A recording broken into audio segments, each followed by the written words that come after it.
साथ ताम्र नगरी क्लासेज में आपका हार्दिक स्वागत है, अभिनंदन। वीडियो लगातार आ रही है, लाइक शेयर और सब्सक्राइब जरूर करिएगा और थारो प्यार इस प्रकार से जाहिर करता रहेगा। इस प्रकार से थोड़ा सा हौसला मिला आगे कुछ नयो करवा के लिए। तो आप राजस्थान का भूगोल, भौतिक प्रदेश और पश्चिम और उत्तर अरावली पूरी कर लिया। आज नयो चैप्टर स्टार्ट करा और वीडियो ने थोड़ा आगे तक पहुँचाओ।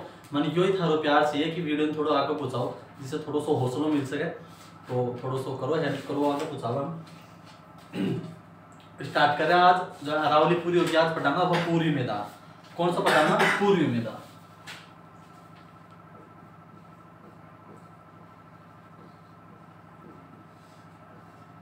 एक बार हमने स्टार्टिंग की जो वीडियो ही के अंदर बता के गए हो कि पूर्वी मैदान है कि को भाग की को अवशेष है, सारी चीज बता गए हो। चलो थोड़ा सा बताओ।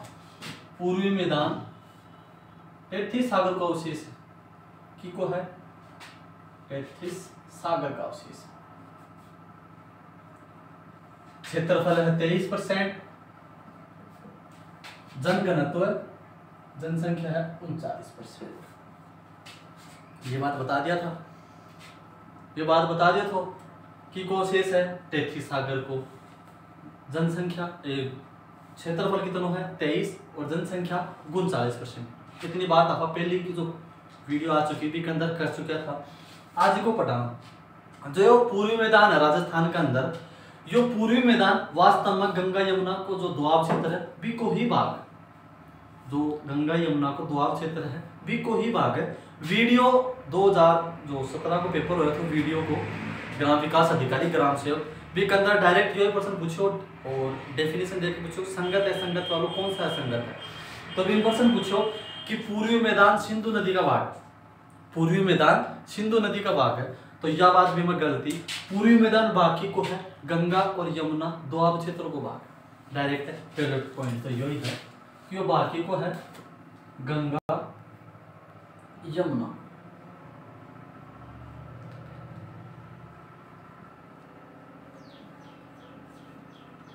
अब देखो कि कुछ बात करा था। भारत को सबसे उपजाऊ मैदान माना जाए गंगा यमुना दोआब क्षेत्र। जैसे आर्य आया वैदिक सभ्यता में, वे सबसे पहले सब सिंधु प्रदेश गंगा यमुना दोआब क्षेत्र में आया आर्य। भारत को सबसे उपजाऊ मैदान गंगा यमुना दोआब क्षेत्र। अब ये गंगा यमुना दोआब क्षेत्र को ही बात कौन सा है? राजस्थान को पूर्वी मैदान। तो राजस्थान को कौन सा भौतिक प्रदेश जो सबसे ज्यादा उपजाऊ है? पूर्वी मैदान। जाहिर सी बात होगी, बात क्लियर हो रही है। भारत को सबसे ज्यादा उपजाऊ मैदान है गंगा यमुना दोआब क्षेत्र। एक बात तो राजस्थान को सबसे ज्यादा उपजाऊ जो क्षेत्र है वो कौन सा है? पूर्वी मैदान भौतिक प्रदेश में। अब पूर्वी मैदान ना आप दो भागों में बांटा, फिर दो ना अलग अलग बांटा। इतनी बात अर्थ तक कंप्लीट है। जो प्रश्न आया है जो गंगा यमुना दोआब क्षेत्र को भाग है, ना कि सिंधु नदी क्षेत्र को। कोई दिक्कत? आगे देखो, इन दो भागों में बांटा। उत्तर का उत्तरी मैदानी क्षेत्र प्रदेश, दूसरा है दक्षिणी मैदानी प्रदेश। कितना भागों में बांट दिया पूर्वी मैदान ने? दो। एक तो उत्तर का विशाल मैदान और एक दक्षिण का विशाल मैदान। मैदानी प्रदेश होगा एक तो उत्तर को और एक दक्षिण को होगा, दो भागों में बांट दिया। अब तक कोई दिक्कत नहीं होनी चाहिए थारा। अब आगे बढ़ रही हूँ, मैं दे दिया थोड़ी सी। उत्तर का मैदानी प्रदेश, ये उत्तर का मैदानी प्रदेश ना आप तीन भागों में बांटा। कितना भागा?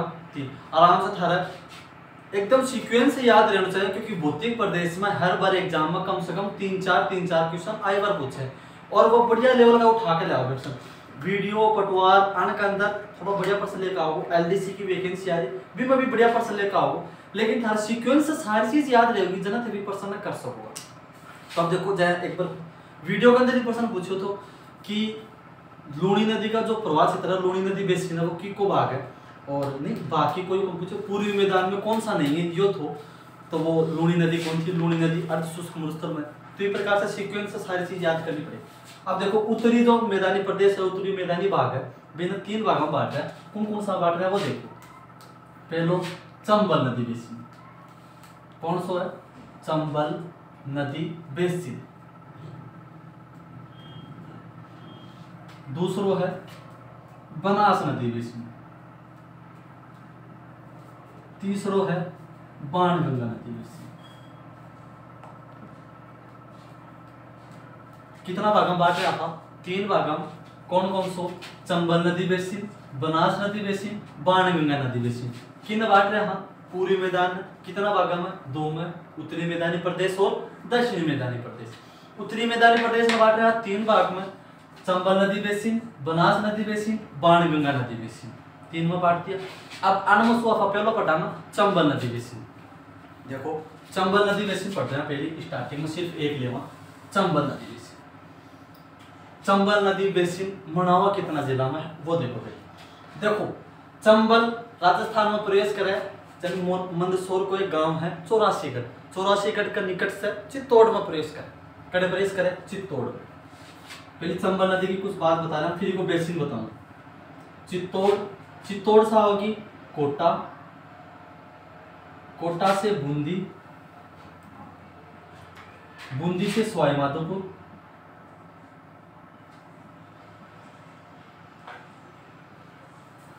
सवाई माधोपुर से करौली, करौली से धौलपुर। दिख रही हो आराम से। अब देखो चित्तौड़ में प्रवाह करने के बाद में भैंसरोडगढ़ का निकट एक जलप्रपात बनाओ, चूलिया जलप्रपात। मतलब भैंसरोडगढ़ चित्तौड़गढ़ तक तो यह पर्वतीय भाग को निर्माण कर, पर्वतीय भाग में प्रवाहित हो। अब पर्वतीय भाग में कोई प्रवाहित हो तो वह बेसिन क्या बनाओगी? जाहिर सी बात है, कोई चीज पर्वत में जा रही है, 2 पर्वत घाटिया में से बह रही है, तो भी बड़ी बेसिन थोड़ी बनेगी, भी बड़ी तो आराम से जा रही है। तो चित्तौड़गढ़ के अंदर यह बेसिन को निर्माण कौन करे? कौन सी नदी? चंबल नदी। चित्तौड़गढ़ के अंदर बेसिन को निर्माण कौन करे? तो चंबल नदी बेसिन कितना क्षेत्र में, कितना जिला में है? कोटा, बूंदी, सवाई माधोपुर, करौली और धौल। कितना में है? 5 में। कौन कौन सा? कोटा 1, बूंदी 2, सवाई माधोपुर 3, करौली 4, धौलपुर 5। कितना जिला में है? 5 जिला में। चित्तौड़ में प्रवाहित हुआ है, लेकिन बेसिन को निर्माण कौन करे? बेसिन को निर्माण करे कोटा, बूंदी, सवाई माधोपुर, करौली और धौलपुर। कोई दिक्कत आई लगता है? आगे चलो। यह चंबल नदी है, चंबल नदी एमपी के साथ सीमा बना हुआ है 241 किलोमीटर। यह आप पुरानी वीडियो में बात कर लिया। अब देखो चंबल नदी जो खड़क युक्त भूभाग में अपर्दन के कारण प्रसिद्ध है। चंबल नदी है तो बेर है। अपर्दन के कारण यह खड़क रूप भूभाग को निर्माण करे बिन बीहड़ प्रदेश। क्या खिलवा बिन? बीहड़ प्रदेश। अब देखो पानी जा रहे हो, बह रहे हो। अब पानी विभाग साथ अपर्दन होगी माटी तो कड़े खाड़ा कर देगी, कड़े की कर देगी। तो जो खड़े युक्त भूभाग है बिन की होगा बीहड़ प्रदेश। यो बीहड़ प्रदेश बिल्कुल भी उपजाऊ को नहीं, कृषि बिल्कुल भी कुन हो सके। एक तो उपजाऊ और एक बिना उपजाऊ हो। तो बीहड़ प्रदेश में कृषि कुन हो सके तो उपजाऊ थोड़ी हो, कुने ना उपजाऊ प्रदेश नहीं है। अब देखो क्या बना रही है? बीहड़ प्रदेश। क्या बना रही है? बीहड़ प्रदेश। बीहड़ प्रदेश खेरा किना है? चंबल नदी में अपर्दन के कारण बने हुए खड़े युक्त, खड़े उबड़ खाबड़ जो खाड़ा बन जाओ, वह खड़े युक्त भूभाग को क्या कहा जाता है? बीहड़ प्रदेश। प्रश्न डायरेक्ट पूछो, बीहड़ प्रदेश का निर्माण कौन सी नदी करती है? चंबल नदी। कोई दिक्कत आता है? जो बीहड़ प्रदेश है, ये बीहड़ प्रदेश में, इन बीहड़ प्रदेश में क्या उत्खात स्थला करती है? उत्खात आजकल नया नाम है, स्थला करती। क्या कह रहा है बीहड़ प्रदेश ने? उत्खात स्थला करती। अब देखो प्रश्न डायरेक्ट आयो, लगातार आ रहे वीडियो प्रश्न में, जय एग्जाम में लगातार आ रहे हैं कि राजस्थान में सबसे ज्यादा उत्खात स्थला करती कौन से जिले में? राजस्थान में सबसे ज्यादा उत्खात स्थला करती कौन से जिले में? उत्खात स्थला करती या बीहड़ प्रदेश सबसे ज्यादा है सवाई माधोपुर। कि में है? सवाई माधोपुर सबसे ज्यादा की में है? सवाई माधोपुर में। लेकिन प्रतिशत का अंदर है धौलपुर में। प्रतिशत में की में है? धौलपुर में। और बया की में सबसे ज्यादा सवाई माधोपुर। अब प्रतिशत को और बया समझो, एक क्लास है, एक क्लास में एक तो बैठे ही 5 आदमी, एक बैठे ही 10 आदमी। एक तो बैठे ही 5 आदमी, चाहे 100 सीट है, 100 सीट पर तो बैठे ही 5 आदमी, कोई दिक्कत। और एक में 50 सीट है तो 50 सीट पर बैठे ही 10 आदमी। तो जो 100 सीट है 20 से बड़ो कमरा होगा 100 सीट को है, तो बड़ा कमरा में आदमी कितना बैठे हैं 5, तो सबसे ज्यादा तो है 100 सीट को है, तो 100 सीट के हिसाब से है तो भी हिसाब से तो है 100 माध्यपुर इम आदमी तो बैठे हैं 5। जो कमरों तो छोटा लेकिन इम आदमी ज्यादा बैठे, यानी भूभाग तो जनसंख्या वो जनघनत्व तो छोटो है और बीएड क्षेत्र है ज्यादा, तो प्रतिशत में किमा होगा दौलपुर में। भूभाग तो बड़ो है लेकिन बीएड क्षेत्र है कम, भूभाग तो बहुत ज्यादा है लेकिन बीएड क्षेत्र है कम, तो भी हिसाब से है सवाई माधोपुर में तो सबसे ज्यादा है लेकिन प्रतिशत में धौलपुर में ज्यादा। सबसे ज्यादा तो है सवाई माधोपुर में लेकिन प्रतिशत में धौलपुर में ज्यादा। सवाई माधोपुर और धौलपुर के बीच में होगा कारण करौली ने खेवा डांग की रानी, क्या खेवा डांग की रानी। सबसे ज्यादा उत्खात इस्लाकती कड़े है सवाई माधोपुर में और सबसे ज्यादा प्रतिशत में कड़े है धौलपुर के अंदर, सबसे ज्यादा प्रतिशत में कड़े है धौलपुर में। अब देखो डांग की रानी, डांग नयो शब्द आयो, डांग नयो शब्द आ रहे कि डांग की रानी, डांग की रानी कौन सी है करौली। अब ये डांग खेवा की न है, डांग खेवा की में है। जो बीएड प्रदेश है, बीएड प्रदेश में जो बंजर भूमि रहे बिन की खेवा डांग, स्थानीय भाषा में क्या कह रहे हैं डांग। जहाँ की आपनो क्षेत्र है, आपनो क्षेत्र में जो बंजर भूमि है पहाड़ी क्षेत्र है, पहाड़ी क्षेत्र में कोई कसी नहीं है तो बंजर भूमि है, तो अपनी भाषा में बिन मान लो डांग खेत दिया तो भी प्रकार से बीएड प्रदेश में जो बंजर भूमि रहे भी बंजर भूमि ने स्थानीय भाषा में क्या खेवा डांग, क्या खेरा है डांग। अब अन दोनों के बीच में होगा कारण करौली के खेरा है डांग की रानी। अब देखो डांग प्रदेश उत्खात इस्लाकती सबसे ज्यादा सवाई माधोपुर में, प्रतिशत में धौलपुर में, अन दोनों के बीच में फंस गई रजिया गुंडों में फंस गई, गाँव भी है ना, तो अन दोनों के बीच में होगा कारण करौली के खेवा डांग की रानी। डांग की खेरा में सारी चीज समझ में आ रही था। सबसे ज्यादा बीएड प्रदेश या उत्खात इस्लाकती कड़े है सवाई माधोपुर में, प्रतिशत में धौलपुर में, अन दोनों के बीच में होगा कारण करौली के खेरा डांग की रानी। डांग की बीएड प्रदेश में जो एकदम बंजर भूमि रहे बिन के खेवा स्थानीय भाषा में डांग के खेरा डांग।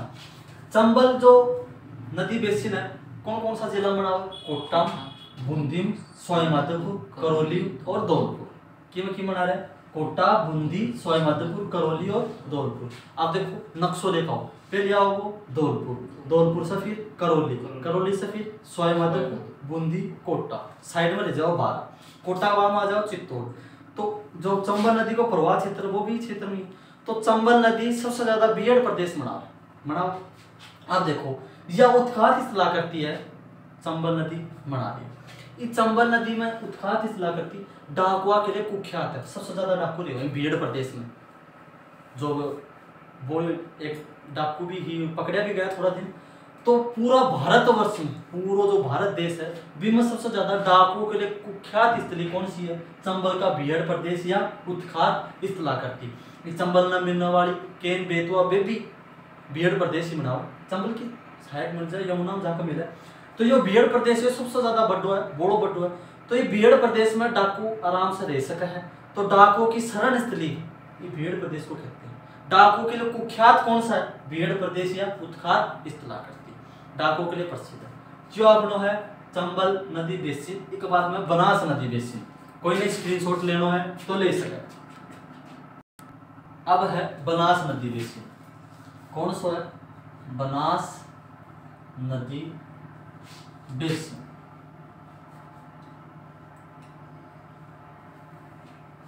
उत्तरी पूरी कोई बढ़ रहा है अभी उत्तरी मैदानी भाग, तो चंबल नदी पढ़ लिया। अब है बनास नदी बेसिन, कौन सा है बनास नदी। अब देखो बनास निकले खमनोर की पहाड़ी राजसमंद से, कैसे निकले यह पहाड़ी है खमनोर की, कौन सी है खमनोर, खमनोर की पहाड़ी है कड़े राजसमंद, राजसमंद से निकलेगी चित्तौड़, चित्तौड़ से भीलवाड़ा, भीलवाड़ा से अजमेर, अजमेर से टोंक, टोंक से सवाई माधोपुर, ये नदी निकाल के ऐसा चंबल नदी आ रही भी मिल गई।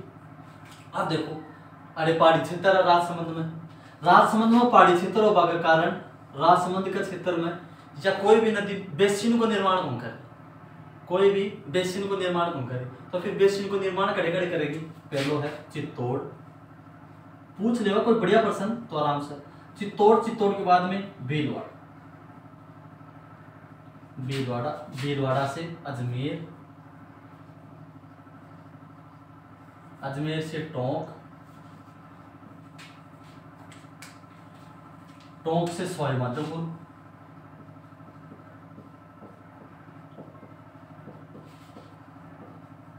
सवाई माधोपुर। आठ तक तो यह नदी बेवा है, चित्तौड़, भीलवाड़ा, अजमेर, टोंक, सवाई माधोपुर। इसके बाद में है करौली। करौली में यह नदी जाओ बनी, सवाई माधोपुर में ही मिल जाओ चंबल नदी। लेकिन की बात आप देखो थे, देखो राजसमंद से निकले, राजसमंद से कट जाओ चित्तौड़, चित्तौड़ से भीलवाड़ा, भीलवाड़ा से अजमेर, अजमेर से टोंक, टोंक से सवाई माधोपुर, सवाई माधोपुर से करौली।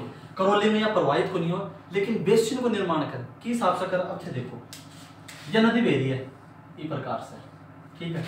और आड़े में मिलनो है, आड़ तक तो है सवाई माधोपुर, जो सवाई माधोपुर। अब देखो कोई भी नदी है बस चौड़ाई में आए तो हाथ को नहीं, जितनी आकृति है कभी हिसाब से बेरोगी और थोड़ी चौड़ी भी आ सके, आ सके है। तो मान लो इतनी आई, 18 चंबल में मिली, तो यो क्षेत्र आ जाओ करौली को। कौन सा आ जाओ करौली, और तक कौन सा है सवाई माधोपुर। तो करौली जिला में प्रवाहित को नहीं हुआ, लेकिन बेसिन को निर्माण करा है। करौली जिले में बनास नदी प्रवाहित नहीं होती, लेकिन नदी बेसिन का निर्माण करती है। मिट्टी बाहर कर लेकर जाओ करौली जिला, कोई दिक्कत है तक किस प्रकार से लेकर जाओ बता रहा हूँ कि मान लो यह नदी है, अब इतनी आ करती है तो आए तो आती है इतनी में भी होगी, और नाली है, आप कोई भी घरा की नाली दो। अब घरा की नाली मान लो इतनी चौड़ी है, अभी ज्यादा पानी आपको ऊपर के नीचे खिंड के और साइड में बेवा है ना, बेवा ना, इतनी नाली है, भी ज्यादा पानी गिर दिया एकदम से टंक का चला दे, तो भी नाली में थोड़ी भी वो ऊपर आकर साइड से भी बेकर जाओ जाकर। तो भी प्रकार से साइड में चल जाओ, मिट्टी को नदी बेसिन बना दे साइड में करौली में। प्रवाहित क्यों नहीं हो रही, नाली तो एक जगह ही है, लेकिन प्रवाहित तो नाली में ही हो रही है, लेकिन मिट्टी को नदी बेसिन बना दे करौली जिला।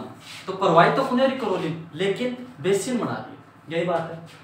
राजसमंद में बेवा है, लेकिन पहाड़ी क्षेत्रों का कारण बड़े बेसिनों का निर्माण कौन कर सके।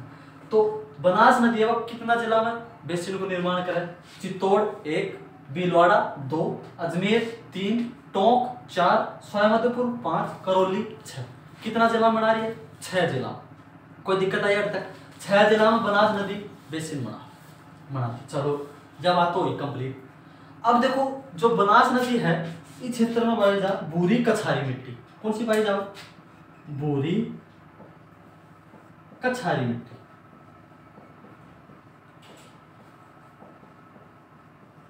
कौन सी मिट्टी बोल दी जा, भूरी कछारी मिट्टी। यह भूरी कछारी मिट्टी उपजाऊ रहे, जो जलोढ़ मिट्टी रहे भाई, यह भूरी कछारी मिट्टी उपजाऊ रहे। तो इन प्राचीन साहित्य में क्या किया जाओ, खेराड़।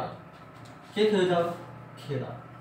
खेराड़ को मतलब क्यों है, खेराड़ को मतलब हुआ वह भूमि जो हल जोतने योग्य हो, वह भूमि जो हल जोतने योग्य हो, उसे क्या कहा जाता है, खेराड़ कहा जाता है। देखो भूरी कछारी मिट्टी है, उपजाऊ मिट्टी है। ये भूरी कछारी मिट्टी ने प्राचीन साहित्य में, जो साहित्य हुआ अपना भाषा और साहित्य आने वाला कदे समय में पढ़ाऊंगा भाषा साहित्य में, तो इस साहित्य में उपजाऊ मिट्टी के कहा जा रहा है खेराड़। खेराड़ वह भूमि जो हल जोतने योग्य है, उसे क्या कहते हैं, खेराड़। कोई दिक्कत रखता है। अब देखो टोंक से लेकर करौली तक, टोंक में गांव मालपुरा, इंपोर्टेंट क्वेश्चन है। लेब असिस्टेंट 2020-21 में जो पेपर हुए डायरेक्ट प्रश्न है, क्या है वो बताऊंगा अभी। टोंक में गांव मालपुरा, मालपुरा है कड़े टोंक, आड़े से मान लियो नदी जा रही है, और आड़े कौन सो है करौली, ठीक है। टोंक मालपुरा से लेके जो करौली तक को मैदान है, बिन है मालपुरा करौली का मैदान। क्या कहो जा बिन, मालपुरा करौली का मैदान। टोंक मालपुरा से करौली तक का जो बनास नदी बेसिन है, उसे क्या कहा जाता है, मालपुरा करौली का मैदान। कोई दिक्कत है। एक और भीलवाड़ा से लेकर सवाई माधोपुर को क्षेत्र, भीलवाड़ा से लेकर सवाई माधोपुर को जो क्षेत्र है, बिन हुआ माल खेराड़, माल खेराड़। भीलवाड़ा से लेके सवाई माधोपुर बिन के खेरा आपा माल खेरा। पर्सन क्या है वो लेब असिस्टेंट को वो सुनो। पर्सन आयो एम एन हेरोन महोदय के अनुसार अरावली को विभाजन करो मैं बता कौन सो थोड़ा सो अरावली को भी वर्गीकरण करके एम एन हेरोन महोदय।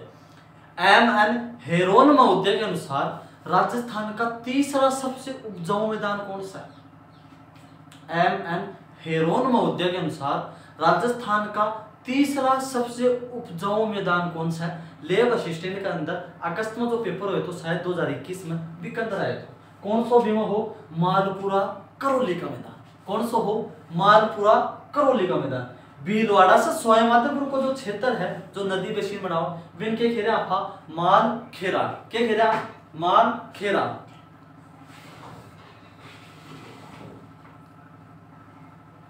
अब देखो प्राचीन काल में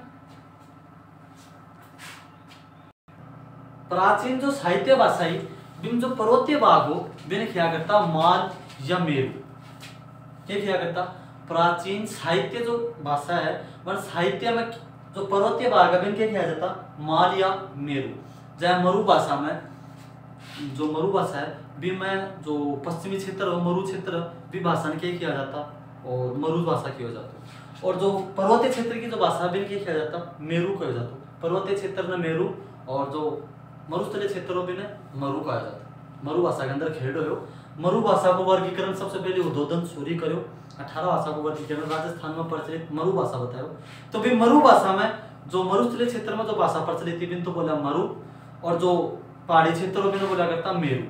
तो पर्वतीय क्षेत्र में पहाड़ी क्षेत्र में मेरू या क्या किया जाता माल कहा जाता। भीलवाड़ा से सवाईमाधोपुर का क्षेत्र के बीच में जो नदी बेसिन है बनास नदी को बिन के खेवे माल खेरा।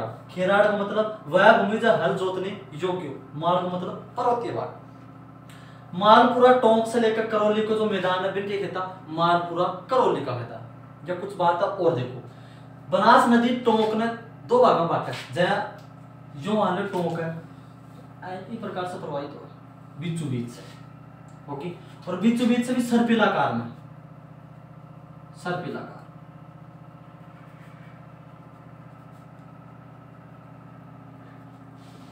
तो प्रश्न आवे टोंक जिले को दो भागों में अलग करने वाली नदी कौन सी है बनास। क्या करती से बेरी है सर्पिलाकार में क्या करती से बेरी है सर्पिलाकार। अब इस सर्पिलाकार आकृति में भेबा का कारण टोंक जिलों में इस सर्पिलाकार स्थिति में सबसे ज्यादा नमी पाई जाओ के पाई जाओ नमी। अब देखो यहाँ टेढ़ी टेढ़ी होकर जाओ तो नदी को पानी जा कौन सके थोड़ी थोड़ी नमी पाई जाओ। आ नमी में जो गर्मी को मौसम हो भी जायद की फसल करे जायद की फसल तरबूजा ककड़ी जो तरकारी सब्जी हो ना प्याज प्यूज खीरा खारा वे टोंक जिला में करे जाओ जो सर्पिलाकार आकृति में नमी का क्षेत्र में। वापिस से देखो कितना जिला में है को चित्तौड़ भीलवाड़ा अजमेर टोंक सवाईमाधोपुर करौली। करौली में बेवा को नहीं लेकिन नदी बेसिन को निर्माण करे। राजसमंद में बेवा लेकिन पर्वतीय क्षेत्र है। फिर कौन सी मिट्टी पाई जाओ भूरी कछारी मिट्टी। इन प्राचीन काल में क्या करता खेराड़। खेराड़ को मतलब वह भूमि जो हल जोतने योग्य है। मालपुरा टोंक से लेकर करौली तक को जो मैदान है बिन क्या कहता मालपुरा करौली का मैदान। और भीलवाड़ा से सवाईमाधोपुर का बीच को जो मैदान है बिन क्या कहता माल खेरा। यो प्रश्न लेब असिस्टेंट में आयो है। तो एम एन हेरोन महोदय के अनुसार तीसरा सबसे उपजाऊ मैदान कौन सा है जी है बनास नदी वाला। ठीक है जो कुछ अपनों है सर्पिलाकार आकृति में है सबसे ज्यादा तरकारी सब्जी भी अड़ी हुआ है। टोंक को दो भागों में अलग करने वाली नदी भी बनास है। जो बनास नदी है आने वाले जो वीडियो है जो भी मैं बच्चों को अगला वीडियो में कराना। और वीडियो कैसे लगा लाइक सब्सक्राइब और कमेंट करके जरूर बताओ। जय जय राजस्थान जय हिंद जय भारत।